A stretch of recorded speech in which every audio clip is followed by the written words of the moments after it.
ఏపీలో petrol and diesel కొరత కారణంగా జనాలు ఉద్రిక్తతగా ఈ సండే పెట్రోల్ బంక్స్‌లో జనాలు క్యూలు కట్టిన నేపథ్యం చూస్తున్నాము.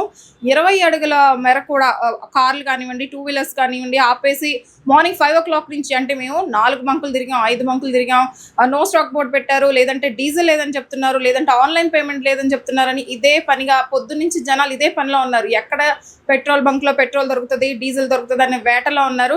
అయితే ఇలాగే కంటిన్యూ అయితే ఏంటి, ఈరోజు సండే కాబట్టి ఖాళీగా ఉన్నారు కాబట్టి జనాలు ఈ వేటలో ఉన్నారు. సరిపోయింది. రేపటి నుంచి ఆఫీసులని కానివ్వండి, పిల్లల స్కూల్స్ అని కానివ్వండి, సమ్మర్ హాలిడేస్ వాళ్ళ హాలిడేస్కి వేరే ఊళ్ళకి వెళ్ళడం కానివ్వండి, దేనికైనా సరే దైనందిన వస్తువుగా ఒక పెట్రోల్ డీజిల్ మారిన నేపథ్యంలో మరి ప్రజలు ఈ ఇబ్బంది కనుక కంటిన్యూస్గా ఫేస్ చేస్తే ఏంటి అనే విషయం గురించి మనతో మాట్లాడడానికి యలమంచిలి రవి గారు ఉన్నారు మనతో.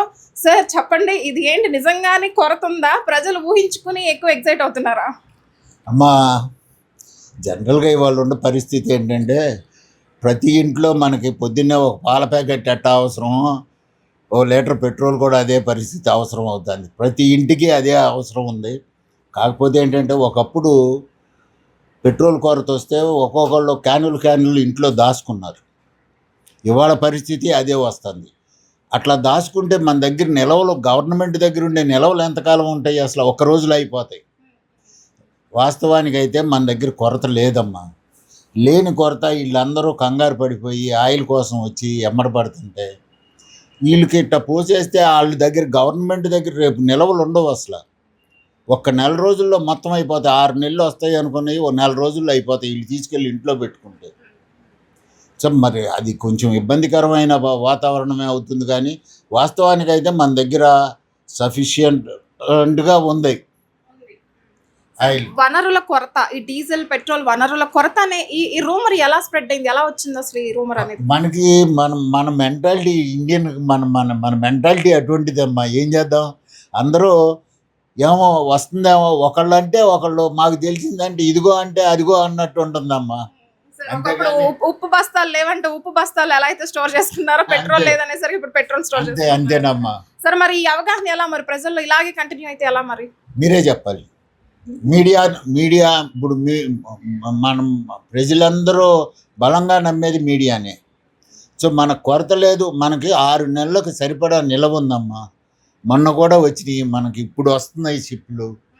అసలు కొరత అనేది లేదు. లేని వాటిని మనం ఊహించుకొని రాదు అంటే నిజంగా ఇక్కడ ఉండవన్నీ అయిపోయినాయి అనుకోండి, నిజంగానే కొరత వచ్చేస్తుంది. 140 కోట్ల మంది ఉన్నాం మనం. తలా 1 లీటర్ తీసుకుంటే చాలుగమ్మా. ఎంత అవుతుంది రోజుకి? మామూలుగానే రోజు తలా 1 లీటరు ఒక క్యాన్ తీసుకెళ్ళి దాచేసుకుంటే ఏమవుతుందమ్మా? ఒక 20 లీటర్లు అంటే ఆషామాషికి ఇదే పరిస్థితి వస్తుందమ్మా. ఇప్పుడు మా దగ్గర అయితే నిన్న ట్యాంక్ వచ్చిందమ్మా, మొత్తం కొట్టేసేస్తున్నాము. ఒక్కొక్కరికి ఇక నిన్న ఈవినింగ్ వరకు మేము ఏ బండి వచ్చినా ఫుల్ ట్యాంక్ చేసి పంపించాం. ఈ పూట ఏమైంది, రాత్రి నుంచి ఇక 200, మోటార్ సైకిల్కి అయితే 200, కారుకి అయితే 1000 రూపాయలు కొడుతున్నాం.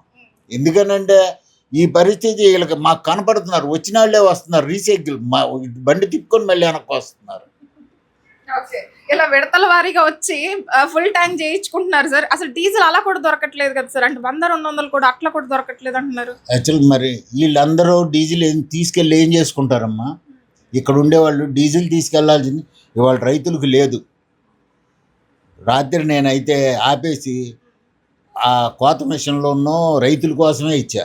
నా దగ్గర ఉన్నదంతా ఆ క్యానులు తెచ్చుకున్నారు పల్లెటూళ్ళ నుంచి, పోసి పంపించేసా. మొత్తం డీజిల్ వాళ్ళకే ఇచ్చేసాను నేను. ఎందుకనంటే ఇప్పుడు దాడవా కోత ఉంది, మిషన్లు ఉన్నాయి చేలో, రెల్లు ఇరిగిపోతుంది, ధాన్యం దండగా అయిపోతుంది చేలో. మిషన్లకు పోసి పంపించాను నేను. అదే పరిస్థితి వస్తుంది. రైతు వారి కూడా దొరకని పరిస్థితి. కూలీళ్ళు లేరు.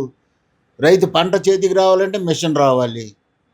వాళ్ళకు కూడా అందని పరిస్థితి ఎవ్వరికీ. అసలు ఇప్పుడు పరిస్థితి ఏంటంటే ఎందుకని వచ్చింది అంటే లోకల్గా కొన్ని ప్రైవేట్ కంపెనీలకి వాళ్ళకి ఆపేశారు గవర్నమెంట్. దాని మూలన ఈ బంకుల మీద ఒత్తిడి పెరిగింది.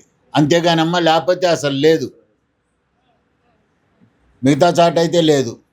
దాని ఈ మూలన నేపథ్యంలో ఈ సంక్షోభాన్ని ఎదుర్కోవడం కానివ్వండి, అంటే ఇది అవగాహన సంక్షోభం కాదమ్మా. సంక్షోభం అనే భ్రమను ఎదుర్కోవడం కానివ్వండి, ప్రజల్ని మళ్ళీ నార్మల్ స్థితికి తీసుకురావాలంటే మీరేం సలహా ఇస్తారు?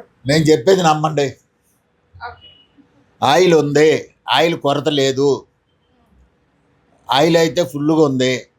ఒకరోజు 2 రోజులు మీరు బయటికి వెళ్ళటం మానేసేద్దాం అనుకుంటే అసలు గోలే లేదు కదా. ఆయిల్ ఉంది, ఆయిల్ ఎక్కడికి పోలేదమ్మా. ఇదిగోండి ట్యాంకుల్లో ఉండే శుభ్రంగా ఇక్కడ. ఎందుకు ఇంతమంది రోజు అయితే నాకు 7,000 సేల్ అవుతుందమ్మా. నిన్న 14,000 15,000 సేల్ అండి. అసలు అంటే నేను డైలీ కొట్టలేని పరిస్థితి అది. దైనందిన వస్తువు ఒక్క రోజులో ఇంత వరదలాగా వచ్చేసారంటే అసలు ఏమని ఎక్కడెక్కడ వాళ్ళంతా వచ్చేస్తున్నారు కదా. అంతేనమ్మా. అందరూ ఇక రోజు లీటర్ కొట్టించుకునేవాడు వాళ్ళు ట్యాంక్ ఫుల్ చేయించుకుందాం అనే ఆలోచనలో అయిపోతుందేమో కంగారు, అంతేగాని ఏమీ లేదమ్మా. ఆయిల్ ఉంది, రెగ్యులర్గా వచ్చి కొట్టించుకునే. నిన్నొక్క రోజు మధ్యాహ్నం నుంచి రాత్రి 11 మధ్యలో, అంటే నాకు ట్యాంకర్ వచ్చింది 3 వచ్చింది, 11 వరకు కొట్టాను. ఈ మధ్యలో 2 రోజులకు కావాల్సిన ఆయిల్ కొట్టాను నేను. నాకు 2 రోజులు నేను కొట్టే ఆయిల్ 6 గంటల్లో కొట్టేశా. మీరు అర్థం చేసుకోండి. అంటే ఇక్కడ పరిస్థితి వీళ్ళందరూ ఎట్టా ఉండారు అనేది. ఆయిల్ అయితే ఉంది, ఇవాళ సండే నాకు రాదు, ఇక ఆపేసా. అప్పుడు ఆయిల్ అయిపోయిందని ఏం చేయను నేను. ఆదివారం ఎమర్జెన్సీ వాళ్ళు ఉంటారు, వాళ్ళకన్నా ఆయిల్ ఉండాలిగా. ఈ ఊరినే కంగారు పడిపోయి కొట్టించుకెళ్ళిపోదాం మనం. ఎక్కడికి వెళ్తారు? 10 లీటర్లు ట్యాంకులో 5 లీటర్లు పడతాయమ్మా. 5 లీటర్లు 5 3 15, 150 లీటర్లు, లేకపోతే 150 కిలోమీటర్లు, 200 కిలోమీటర్లు, అంతకంటే ఎక్కువ జరగరుగా ఇల్లు. ఎందుకు కంగారు? ఏమీ లేదు, ఆయిల్ ఉంది అంతే, అంతకంటే ఏం లేదు తల్లి. Thank you sir. అయితే మన ఎలమంచుల రవి గారు అంటున్నారు అసలు ఆయిల్ కొరత, వనరుల అసౌకర్యం అనేది లేదు, కొరత అనేది లేదు. వీళ్ళు ప్రజలు కావాలని వాళ్ళ అవగాహన లోపం ఎగ్జైట్ ఫీల్ అవుతున్నారు. ఎలా అయితే దొరకదేమో అని వారానికి సరిపడా ఈ రోజే ఫుల్ ట్యాంక్ చేసేసుకోవడం, దానివల్ల కొరత రావడం, దానివల్ల నో స్టాక్ బోర్డు పెట్టడమే జరుగుతుంది తప్ప నిజానికి వాస్తవానికి అయితే నిధుల లోపం లేదు అని ఎలమంచుల రవి గారు చెప్తున్నారు. సో ప్రజలు ఇది అవగాహన చేసుకుని నార్మల్ స్టేజ్కి రావాలని కూడా ఆయన సజెస్ట్ చేస్తున్నారు. వీడియో జర్నలిస్ట్ కిరణ్తో అనుష, రిపోర్టర్, విజయవాడ నుంచి.